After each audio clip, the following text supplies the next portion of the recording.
തീരദേശ മേഖലകളിൽ ആവേശത്തിരയിളക്കി വി മുരളീധരൻ്റെ വാഹന പ്രചരണ ജാഥ. കഠിനംകുളം, മേനംകുളം, മുരുക്കുംപുഴ ഭാഗങ്ങളിലാണ് ഇന്ന് വാഹന പ്രചരണ ജാഥ നടത്തിയത്. ആറ്റിങ്ങലിലും മോദിയുടെ ഗ്യാരണ്ടി എത്തുമെന്ന് വി മുരളീധരൻ പ്രതികരിച്ചു.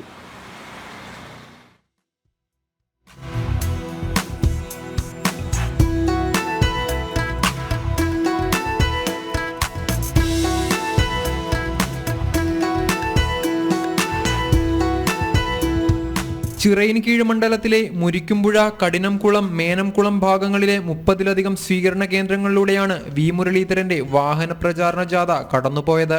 ജാഥയുടെ ഇരുവശങ്ങളിലും ആവേശത്തിരയിളക്കി ആബാലവൃദ്ധം ജനങ്ങൾ തങ്ങളുടെ പ്രിയ നേതാവിനെ ഒരു നോക്ക് കാണാൻ തടിച്ചുകൂടി.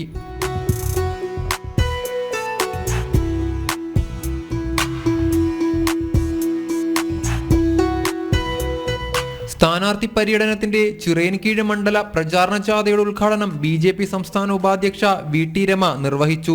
തുടർന്ന് ജാഥ തീരദേശ മേഖലകളിലൂടെ സഞ്ചരിച്ചു. നരേന്ദ്രമോദിയുടെ വികസനങ്ങൾ സാധാരണക്കാരിലേക്ക് എത്തിക്കുകയാണ് തന്റെ ലക്ഷ്യമെന്ന് വി മുരളീധരൻ പറഞ്ഞു. 100 കണക്കിന് ബൈക്ക് റാലികളുടെ അകമ്പടിയോടെയുള്ള സ്ഥാനാർത്ഥി പര്യടനത്തിന് എങ്ങും ആവേശോജ്വലമായ സ്വീകരണമാണ് ലഭിക്കുന്നത്. ജനം, തിരുവനന്തപുരം.